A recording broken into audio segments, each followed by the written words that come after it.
आज सीता नवमी है। तब सीता माता का आज क्या है, प्राकट्य दिन है, माता सीता का प्राकट्य दिन है, इसलिए उनको थोड़ा सा प्राकट्य की कथा के होते हैं। इस तरह से अवयवोपचार कहा जाता है सीता माता को, या भगवान की अंतरंगा शक्ति है ये, या भगवान की शक्ति है जो होती है कैसे रहती है, अयोनि जहाँ रहती है, किसी भी योनि से उत्पन्न नहीं होती है। वो क्या होती है, वो स्वयं प्रकट होती है। भगवान कृपावश क्या करते हैं, माता पिता को स्वीकार करते हैं, लेकिन भगवान की शक्ति है वो क्या नहीं करती है, वो कृपावश भी माता पिता स्वीकार नहीं करती है। किसी के गर्भ से दिला के लिए भी किसी के गर्भ से प्रकट नहीं होती, वो क्या हो जाएंगे, वो स्वयं प्रकट हो जाएंगे। भगवान स्वयं की इच्छा से प्रकट होते हैं, लेकिन अपने भक्तों को माता पिता के रूप में क्या कर दिया, उन्होंने स्वीकार करना चालू कर दिया ना। उन्होंने देखा नरसिंह भगवान के रूप में, बोले कहाँ खंबे उम्बे से अवतरित हो जाता हूँ मैं, अचानक से प्रकट हो जाता हूँ, ऐसा नहीं कोई भी। बोले खंबे से अवतरित होना ये कोई ठीक नहीं है। बोले सब क्या हो गया, मैं खंबे से अवतरित हो गया, सब डरने लगे। बोले जो भक्त है वो भी डरने लगे, लक्ष्मी भी डरने लगी मुझसे, वो भी नजदीक आने के लिए जाते हैं। बोले ये प्राकृतिक ठीक नहीं है, इसलिए उन्होंने उसके आगे से क्या चालू कर दिया, माता पिता को स्वीकार करना भगवान ने चालू कर दिया। तो वैसे ही लेकिन भगवान की जो शक्तियां है वास्तव में वो जब प्रकट होती है, या भगवान की अंतरंग शक्ति राधा रानी जब प्रकट होती है, या राधा रानी के अन्य रूप है वो जब प्रकट होते हैं, तब क्या नहीं करते हैं, उनको अयोनिज कहा जाता है। वो किसी भी तरह से किसी योनि को धारण नहीं करते हैं, या किसी गर्भ से प्रकट नहीं। तो वैसे ही माता सीता के प्राकट्य की बहुत ही लंबी कथा है ना, वो भी किसी योनि से प्रकट नहीं हुई है। हमने तो यहाँ तक भी सुना है कि जनक महाराज क्या कर रहे थे, जनक महाराज फल जोत रहे थे, और उस फल से फल के मोती का भाग रहता है जिससे जमीन को जोता जाता है ना, उससे क्या हो गई है, सीता प्रकट हो गई है। लेकिन वैसा नहीं है, उसको सीता फल फल कहते हैं, शीत कहते हैं, जो फल का मोती का भाग होता है उसको शीत कहा जाता है, इसलिए माता सीता का एक नाम सीता भी हुआ है। तो उतना ही नहीं है, उसके पीछे काफी सारी लंबी कथा है माता सीता के प्राकट्य की। त्रेता युग के शुरुआत में भगवान रामचंद्र प्रकट हुए थे। माता सीता का अलग अलग रामायण में सीता का प्राकट्य के बारे में एक ही कहा गया है, खाली माता सीता और भगवान रामचंद्र की उम्र में अलग अलग भेद कहा गया है, लेकिन प्राय उनमें जो डिफरेंस है उतना ही है। कुछ रामायण बोलते हैं कि माता सीता भगवान रामचंद्र से 6 महीना छोटी थी, कुछ कहा गया है 1 साल छोटी थी। तो ये भेद उतना ही रहता है, एक से नीचे कोई नहीं रहता है ना, 1 साल उम्र में कम थी या 6 महीना की थी, अलग अलग रामायण में लिखा गया।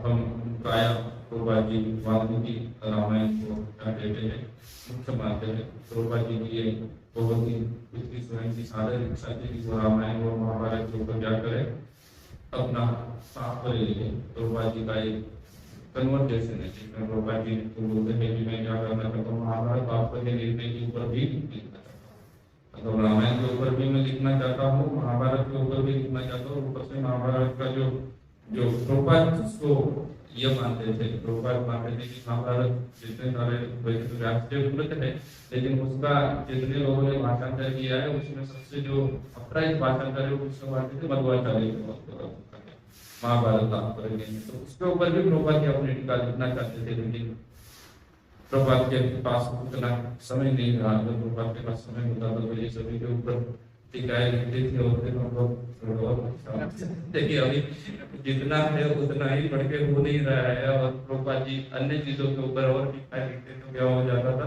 2-4 ग्रंथ और बढ़ जाते थे पढ़ने के लिए। ऐसा नहीं है, ग्रंथ पढ़ने में ऋषि होनी चाहिए, शास्त्र श्रवण करने में ऋषि होनी चाहिए, जिससे भगवान क्या होते हैं, तुरंत प्रसन्न हो जाते हैं। तो माता सीता के प्राकट्य की कथा के बारे में वाल्मीकि रामायण में वर्णन आता है। वाल्मीकि रामायण में अहिल्या के पुत्र है शतानंद, वो माता सीता की कथा करते हैं। जनक जी के अग्रह है शतानंद मुनि जो है, जो अहिल्या के पुत्र है, उनके कोख से उत्पन्न है, वो माता सीता के जन्म की कथा करते हैं। तो माता सीता के जन्म के पहले हमें देखना पड़ेगा कि रावण अपने शक्ति में मद होके, काफी शक्तिशाली था रावण, तो मद होके वो काफी जगह पे युद्ध करने के लिए घूमता रहता, उसका अन्य कोई बल्कि उन्होंने स्वर्ग के ऊपर विजय प्राप्त करने के बाद भी रावण स्वर्ग पे रहा नहीं। उसने क्या कर दिया, अपने बहनों को बता दिया स्वर्ग के गति, और खुद क्या करता था, यहाँ वहां घूमता था युद्ध करने के लिए। रावण एक जगह पे आनंद रामायण में जो लिखा है कि रावण युद्ध करने के लिए एक बार वहां तक पहुंच गया था, वहां तक पहुंच गया था। भगवान विष्णु के साथ डायरेक्ट युद्ध करने के लिए श्वेतद्वीप तक पहुंच गया था, श्वेतद्वीप में चला गया था युद्ध करने के लिए। ये आनंद रामायण में होता है, क्योंकि आनंद रामायण ज्यादा डिवोशनल पार्ट दिखाता है रामायण में से। भक्ति जैसे श्रीमद् भागवतम जो है वो भक्ति दिखाता है, चाहे किसी का असुर करके भी वर्णन कितना किया हो, लेकिन उनको क्या है, उनके अंदर वो भक्ति भाव क्या था, उसको प्राकृतिक भागवतम करता है। वैसे ही आनंद रामायण जिस भक्त को निकालता है, तो क्योंकि ये मूलतः तो सभी भक्त ही है ना, ये सभी के सभी मूलतः क्या है, भक्त है। तो एक जगह पे ऐसा ही वर्णन आता है कि रावण एक बार नारद मुनि से मिले और बोले सबसे शक्तिशाली लोग कौन है, मैं उनसे युद्ध करना चाहता हूँ। तो विष्णु सबसे शक्तिशाली लोग कहाँ रहते हैं, बोले शीश आगे रहते हैं, श्वेतद्वीप में रहते हैं, जाओ वहाँ। तो शीश आगे श्वेतद्वीप में चले गए रावण, रावण श्वेतद्वीप में चले गए। श्वेतद्वीप के आउटर में, बाहर में श्वेतद्वीप निवासी भगवान के कुछ दासी फूल आदि तोड़ने आए, उन्होंने रावण को देखा कि ये कौन आचार्य पुरुष कहाँ पे, तो उन्होंने रावण को बहुत पीटा बोला, और पीट के क्या करते हैं, वहां से भगा दिया। भाग के जब रावण लौट के आया वहां से, तब नारद मुनि उसको फिर से मिले, और नारद मुनि ने तो उन्होंने पूछा कि वहां पे तो स्त्रियां इतनी शक्तिशाली जिन्होंने मुझे युद्ध में परास्त कर दिया, तो वहां जन्म लेने के लिए क्या करना पड़ेगा, वहां स्त्रियां इतनी शक्तिशाली है तो पुरुष इतने शक्तिशाली हो गए।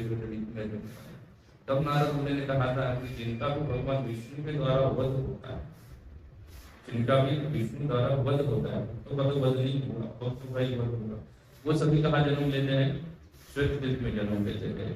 तो तब से रावण सोच रहा था कि मेरा भी वध किसके द्वारा होना चाहिए, विष्णु द्वारा होना चाहिए। तो ये आनंद रामायण रावण के ज्यादा वो क्या है, जय विजय का भाव को दर्शा रहे हैं कि वो हमेशा भक्त के इसलिए किस भाव में रहेंगे, उसी भाव में रहेंगे कि जितना जल्दी हो सके भगवान के पास लौट जाना चाहिए। तो ऐसा रावण कहीं जगह युद्ध करने जाता था, कहीं कहीं जगह पे घुमा हुआ है। एक बार तो सुतरलोक में भी चला गया था महाराज, 2 बार वैसे सुतरलोक में चला गया। एक बार तो युद्ध करने के लिए चला गया था जिनके साथ सुतरलोक में कौन वास करते हैं, सुतरलोक के वासी में बलि महाराज, उनके साथ युद्ध करने के लिए रावण चला गया सुतरलोक। और एक बार युद्ध के लिए मदद मांगने के लिए गया, 2 बार गया, तो 2 समय में वो सुतरलोक में गए। जब युद्ध करने के लिए सुतरलोक में चले गए, तब उनको किसने रोका, भगवान ने रोका। भगवान खड़े हैं वहां पे बलि के द्वार पे, भगवान वामन ने उनको रोका। तब रावण ने उनसे झूठ कहा, रावण ने कहा कि मैं क्या करने जा रहा हूँ, मिलने जा रहा हूँ, इनसे बलि महाराज से मिलने के लिए जा रहा हूँ। हालांकि भगवान तो सब जानते थे, लेकिन भगवान ने क्या कर दिया, छोड़ दिया उसको, बोले जाओ बलि महाराज से मिलते। तो रावण वास्तव में आया है युद्ध करने के लिए बलि महाराज से। तब बलि महाराज अपने रानियों के साथ अपने महल में बैठ के शतरंज खेल रहे थे। तो रावण पहुंचा उनके महल में, तो शतरंज खेल रहे थे। तो शतरंज खेलते खेलते वो शतरंज के लिए जो टाइम इस्तेमाल होती है, पासा पासा जो है, वो पासा फेंकते फेंकते वो पासा बलि महाराज के हाथ से छूट के थोड़ा दूर जाके गिरता। तो रावण उधर आया था, बोला बलि महाराज से कि मुझे चर्चा करनी है आपके साथ, युद्ध करना है आपके साथ, युद्ध के लिए ललकार है। तो पासा बलि महाराज के हाथ से छूट जाता है और थोड़ा दूर जाके गिरता है। तो बलि महाराज रावण को कहते थे जाके पासा पहले उठा के लेते हैं, फिर देखेंगे युद्ध करना। रावण जाके पासा उठाने का प्रयास करता है, रावण से पासा नहीं उठता।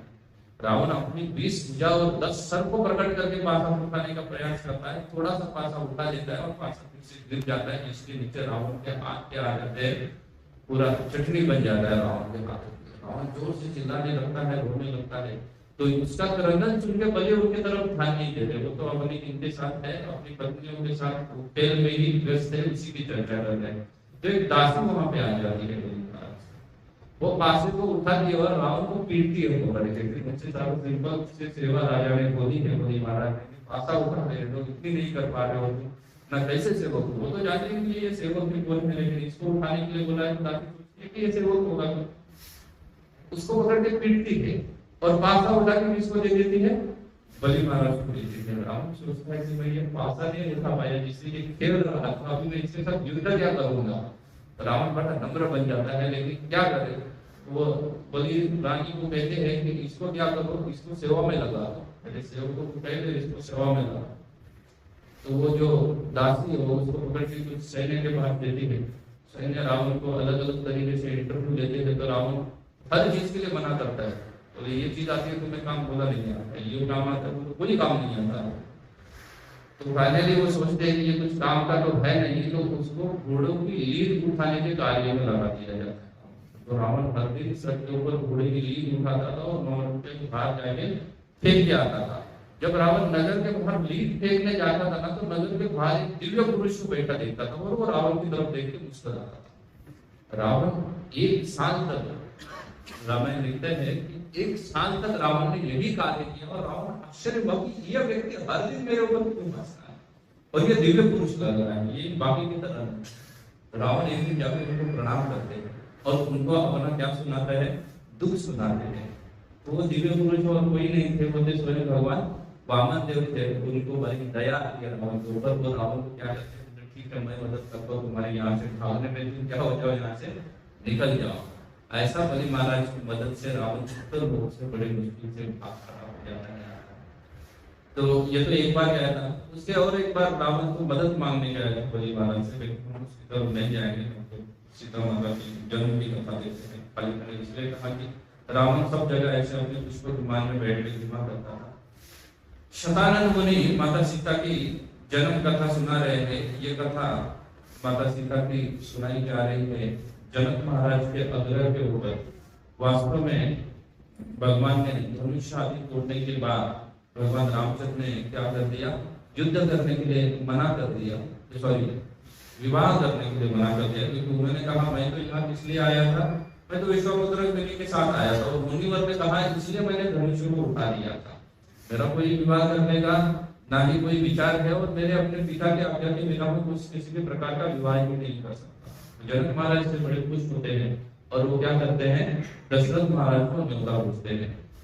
दशरथ महाराज को न्योता भेजने के बाद दशरथ महाराज अपने अन्य 3 पुत्रों के साथ आते हैं। अन्य 3 पुत्रों के साथ आने के बाद जनक महाराज उनका बहुत ही सही तरीके से स्वागत आदि करते हैं। उनका प्रातःभक्षालन पादभक्षालन आदि करते हैं, उनको बिठा के भोजन करवाते हैं, तांबूल आदि प्रदान करते हैं। और उसके बाद वो कहते हैं कि ये जो अयोनिजा है, जो सीता है, जो मेरे देह से उत्पन्न नहीं हुई है, उसको मैं किसके लिए चुना हूँ, आपके पुत्र राम को मैं प्रदान करता हूँ। और जो योनिजा है, मेरे देह से जो उत्पन्न है, वो कौन है, वो उर्मिला है, उसको मैं किसके लिए प्रदान करता हूँ, लक्ष्मण के लिए प्रदान करता हूँ। और अपने भाई की सुतपुत्री और पांडवी उनके भाई की पुत्रियां हैं, उनको वो भरत और शत्रुघ्न के साथ विवाह करा। तब अयोनिजा सुन के दशरथ महाराज को बड़ा आश्चर्य होता है। बोले ये तो देह से उत्पन्न नहीं है, मतलब डेफिनेटली क्या है, दिव्य कन्या ये कोई, इसलिए इसके जन्म की कथा मैं सुनना चाहता हूँ। तो उसके जन्म की कथा सुनने का इच्छा प्रकट करते हैं दशरथ महाराज जनक महाराज के सामने। उसी वक्त वहां पे शतानंद मुनि उपस्थित थे। जो शतानंद मुनि जिसके कोख से उत्पन्न हुए हैं, अहिल्या के पुत्र हैं या गौतम ऋषि के पुत्र हैं, अहिल्या के कोख से उत्पन्न हुए हैं। तो शतानंद मुनि दशरथ महाराज को ये अयोनिजा जो है सीता, उसके जन्म की कथा सुनाते हैं। तो सुनाते हैं आज से कई हजार वर्ष पूर्व, आज से पहले कई हजार वर्ष पूर्व एक पद्मनाभ नामक राजा राज्य करता था। पद्मनाभ नामक राजा लग जाता, राज्य हुआ करता था। वो राजा बहुत ही सुखी था, भगवान का महानतम भक्त था। और वो राजा के महल में और अपने नगर में हमेशा राजा ये देखता था कि उसकी जितनी भी सारी जनता है वो क्या है, वो धन से बड़े आसक्त है। हमेशा वो सभी जनता क्या होना चाहती थी, धनी होना चाहती थी, लक्ष्मी को प्राप्त करना चाहती थी। तो राजा इससे बड़ा चिंतित रहता था कि ये प्रजा की इच्छा में कैसी पूरी करें। पद्मनाभ राजा इससे चिंतित है कि जनता क्या होना चाहती है, बहुत धनी होना चाहती है, धनी होना चाहती है। तो ऐसे जनता की ये इच्छा को मैं कैसे पूरी कर सकता हूँ। तो राजा ने सोचा, राजा पद्मनाभ ने सोचा, अगर लक्ष्मी मेरे नगर में अवतरित हो जाए तो सबकी इच्छा क्या हो जाएगी, पूरी हो जाएगी। ये पद्मनाभ की कथा किसको सुना रहा है, शतानंद ऋषि सुना रहे हैं महाराज दशरथ। तो पद्मनाभ की ये इच्छा हो गई कि मैं लक्ष्मी को भी प्रकट करता हूँ अपने नगर में। लक्ष्मी अगर मेरे नगर में प्रकट हो जाए तो डेफिनेटली सभी लोग क्या हो जाएंगे, सुखी हो जाएंगे, सबके पास बहुत सारा धन प्राप्त होगा। ये सोच के राजा पद्मनाभ ने बहुत तपस्या की और उससे उसने माता लक्ष्मी को प्रकट किया। माता लक्ष्मी को प्रकट करने के बाद राजा पद्मनाभ ने माता लक्ष्मी के सामने अपनी इच्छा प्रकट की कि मैं आपको पुत्री रूप में प्राप्त करना चाहता हूँ, जिसके द्वारा आप मेरे नगर में प्रकट हो जाओ करके। माता लक्ष्मी कहती है कि मैं क्या हूँ, मैं सहचरी हूँ किनकी, भगवान विष्णु की, और उनके आज्ञा के बिना मैं ना ही किसी के पास प्रकट होती हूँ और ना ही किसी के पास रहती हूँ। मुझे दोनों नहीं होता है मेरे, ना ही मैं किसी के साथ सामने प्रकट होती हूँ, ना ही मैं किसी के पास रह सकती हूँ। उसके लिए आपको किसकी प्रार्थना करनी पड़ेगी, भगवान विष्णु की प्रार्थना करनी पड़ेगी। लक्ष्मी जी को हमेशा क्या करना चाहिए, नारायण के साथ में उसकी सेवा करनी चाहिए। जो लक्ष्मी को नारायण से कट के सेवा करेगा ना, उसका हाल ये पद्मनाभ की तरह होगा। आगे हम देखेंगे। तो राजा पद्मनाभ वैसे ही भगवान के भक्त थे, तो इसलिए वो भगवान विष्णु की तपस्या, पहले लक्ष्मी की तपस्या की, लक्ष्मी प्रकट हुई, अभी किसकी तपस्या करने लगे, भगवान विष्णु की तपस्या करने लगे। राजा पद्मनाभ ने विष्णु की कई हजार सालों तक तपस्या करने के बाद उनके ऊपर प्रसन्न हो गए, भगवान विष्णु प्रसन्न हो गए, स्वयं प्रसन्न हो गए, वो प्रकट हो गए। प्रकट होने के बाद राजा ने अपनी इच्छा भगवान के सामने प्रकट की कि मैं लक्ष्मी को पुत्र रूप में प्राप्त करना चाहता हूँ।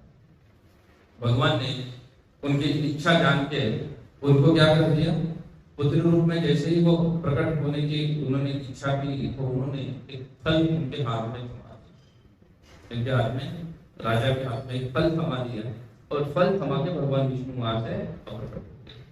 पद्मनाभ के हाथ में फल आया। पद्मनाभ ने सोचा कि इसको मैं काट के इसको खिलाऊंगा, रानी को खिलाऊंगा तो क्या हो जाएगा, शायद उसमें प्रकट हो जाएगी। इसलिए उन्होंने वो फल को काटने की इच्छा के या उसको रानी को खिलाने की इच्छा से उसको क्या कर दिया, फोड़ दिया उस फल को।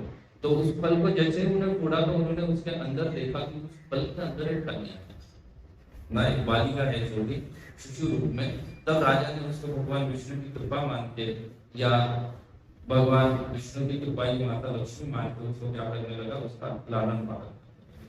पद्मनाभ की कन्या होने के नाते उसका नाम पद्या रखा गया, या पद्मावती भी कहा जाता है, उसका नाम पद्या या पद्मावती रखा गया उस कन्या का। उसको बहुत ही लाड प्यार दुलार से किसने बड़ा कर दिया, राजा पद्मनाभ ने उसको बड़ा कर दिया।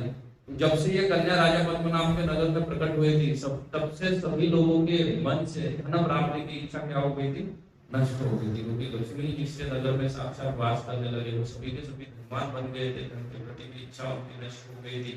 पद्मनाभ ने इसको पद्या को जैसे जैसे वो बड़ा करने लगे, तो वो सोचने लगे कि ये कन्या इतनी सुंदर है, इतनी सुंदर है, मैं इसको प्रदान करूं, इसके सुयोग को कोई वर भी मिलना चाहिए।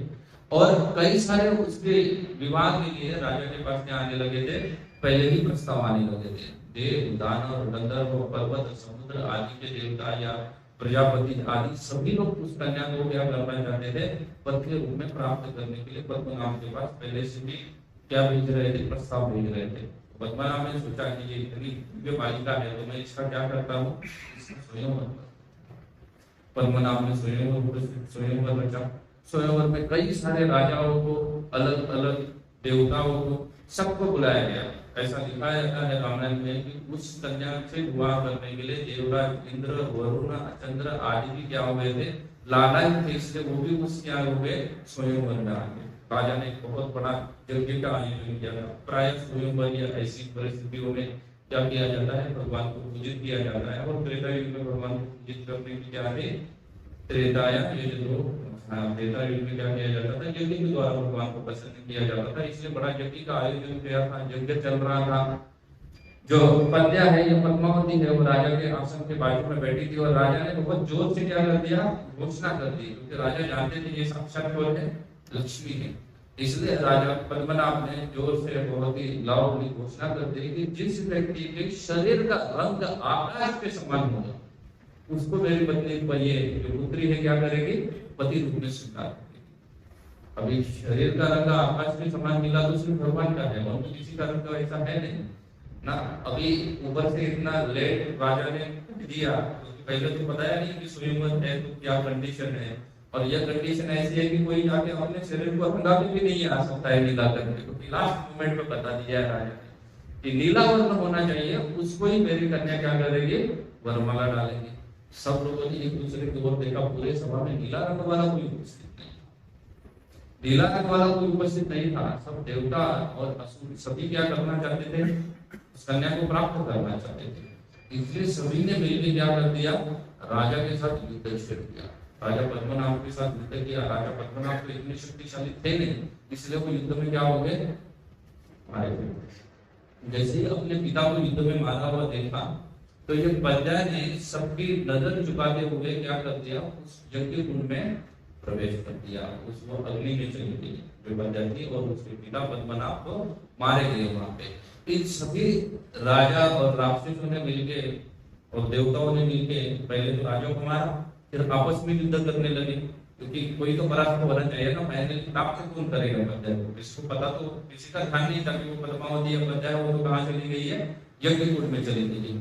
राक्षसों ने देवताओं को भी क्या कर दिया, परास्त कर दिया। देवता भी वहां से भागे, मनुष्य आदि तो पहले ही भाग गए थे वहां से, देवता भी वहां से भागे। फिर राक्षसों ने देखा कि कहीं कहीं प्रजा नहीं में उपस्थित, तो समस्त नगर को, पूरा महल को, सबको क्या कर दिया, भूमि को तोड़ डाला, तोड़ दिया, लेकिन कहीं पे भी प्रजा वहां पे लिखते हैं या बोलते हैं, सदानंद जी बोलते, सिर्फ लक्ष्मी को प्राप्त करने का ये हाल होता है। उसका नगर पद्मनाभ का किसके समान बन गया था, पूरा का पूरा शमशान के समान बन गया था ना। तो उन्होंने सिर्फ लक्ष्मी को प्राप्त करने का प्रयास किया, उन्होंने भगवान को प्राप्त करने का प्रयास किया। राक्षस वहां से हताश होकर चले गए, पूरा नगर शमशान की तरह बन गया था। कुछ कथाकारों के अनुसार उसमें रावण भी आया था, वो भी प्रजा नहीं मिली करके चला गया। चला जाने के बाद कुछ दिनों के बाद रावण आकाश मार्ग से क्या हुआ था, उसी नगर के ऊपर से गुजर रहा था। और उसी समय में जो अग्नि में प्रवेश हुई जो प्रजा थी, वो बाहर देखने के लिए अग्नि से फिर से निकल गई कि सब लोग अब भी युद्ध कर रहे हैं या चले गए। वो उससे बाहर निकली और निकल के वो युद्ध का यज्ञ व्यक्ति जो थी उसके ऊपर वो बैठी, उसके ऊपर बैठी थी। यज्ञ की अग्नि वैसे ही जल रही थी, प्रज्वलित थी, वो यज्ञ की वेदी के ऊपर बैठी थी। इतने में रावण के दूतों ने ऊपर से जो उनके साथ पुष्प विमान में चल रहे थे उनकी नजर गई, और उन्होंने रावण को दिखाया कि बोले ऐसी तो कोई स्त्री करेगी नहीं, क्योंकि यज्ञ तो पवित्र स्थान होता है, वो यज्ञ वेदी के ऊपर कोई जाके बैठेगा नहीं। तो ये विचित्र कुछ नजारा था, इसलिए उन्होंने रावण को दिखाया कि देखिएगा वो स्त्री किसके ऊपर बैठी है, यज्ञ वेदी के ऊपर बैठी है, जहाँ पे यज्ञ की अग्नि अभी भी क्या है, प्रज्वलित है। ऐसे स्थान पर बैठी है, बोले ये तो अधर्म हो जाएगा, यज्ञ वेदी के ऊपर कोई बैठा है तो पाप हो जाएगा। वैसे प्रजा के लिए पाप नहीं था, क्योंकि वो क्या है, साक्षात लक्ष्मी है ना। और जो यज्ञपति है, वो जो यज्ञ है, वो यज्ञ भगवान विष्णु की प्रसन्नता के लिए होता है। यज्ञ भगवान साक्षात है, इसलिए वो अपने पति के साथ बैठी हुई है। लेकिन रावण ने देखा तो रावण को तुरंत याद आया कि ये कौन है, ये तो प्रजा है, इसलिए हमने युद्ध किया था, ये पद्मनाभ की पुत्री है।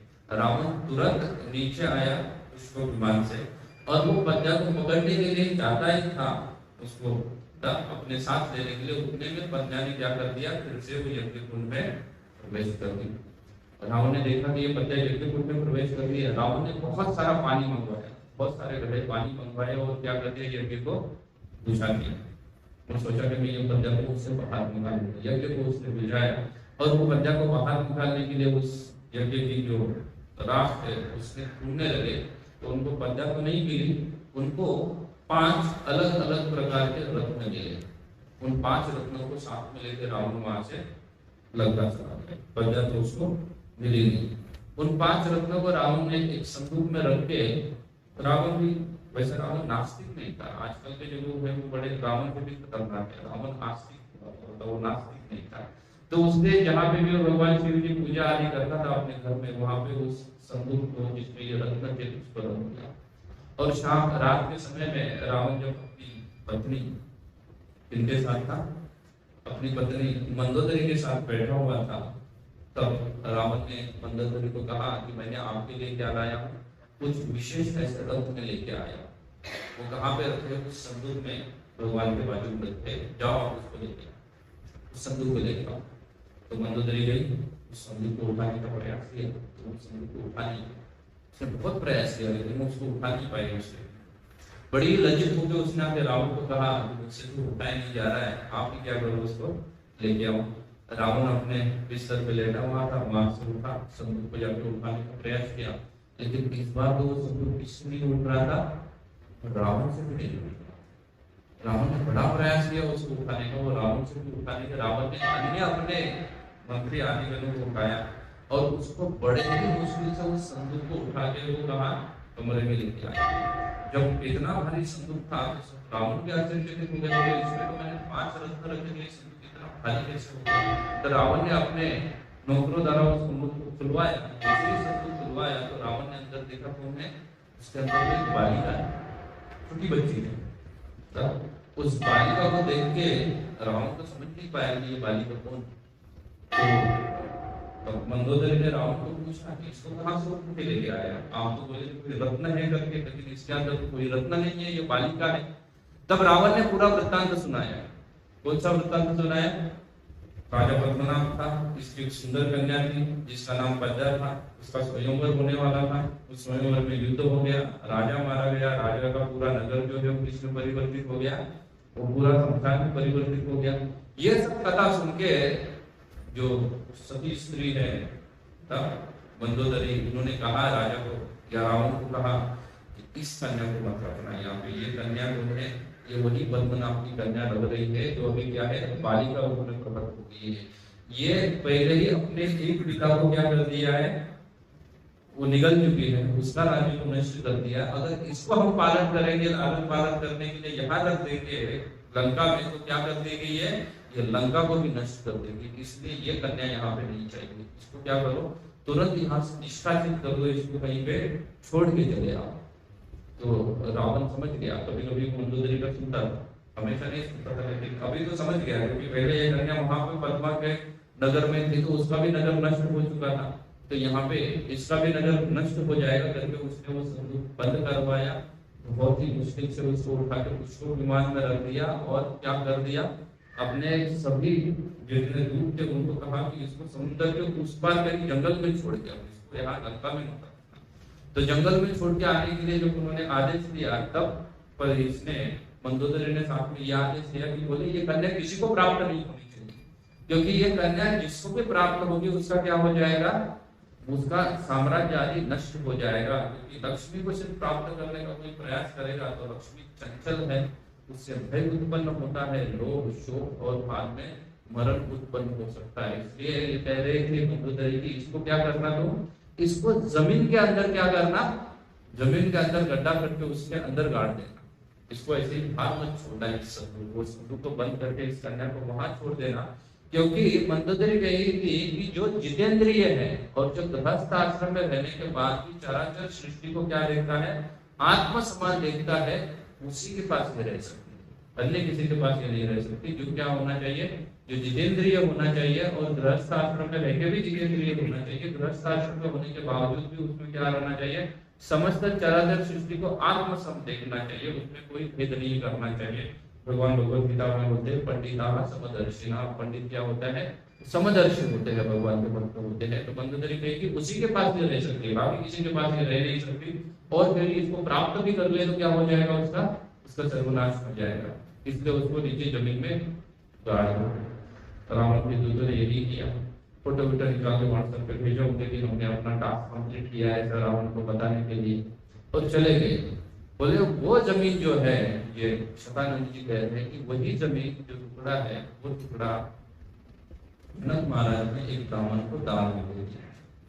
उस ब्राह्मण ने वो जमीन को दान में प्राप्त करने के बाद उसने क्या किया, उस जमीन के ऊपर वो फल चला रहे थे, जो फल जो उसको कल्टीवेट करने के लिए, तब उनको क्या प्राप्त हो गया, उस फल के जो शीत रहता है, फल भी कहते हैं उसको, तो उससे ये संदूक ऊपर आया। संदूक ऊपर आया इसलिए वाल्मीकि रामायण कहते हैं कि वो ब्राह्मण बड़े प्रामाणिक ब्राह्मण थे, उन्होंने वो संदूक किसको प्रदान कर दिया, राजा को लौटा दिया, जनक महाराज को लौटा दिया, ये कहते हुए कि मैंने सिर्फ आपसे क्या ली थी, जमीन दान में ली थी, उसके अंदर उत्पन्न वाला कोई भी चीज के ऊपर मेरा कोई अधिकार नहीं है, आप इसको क्या करो, आप इसको राजा जनक ने उसको ले लिया उस संदूक को, और उसको ओपन करके देखा तो उसके अंदर कौन है, उसके अंदर ये कन्या थी।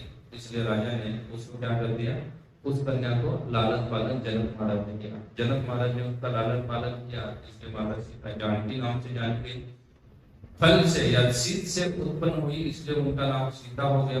पद्म नाम की कन्या थी, इसको पद्मजा या पद्मा कहा जाता है।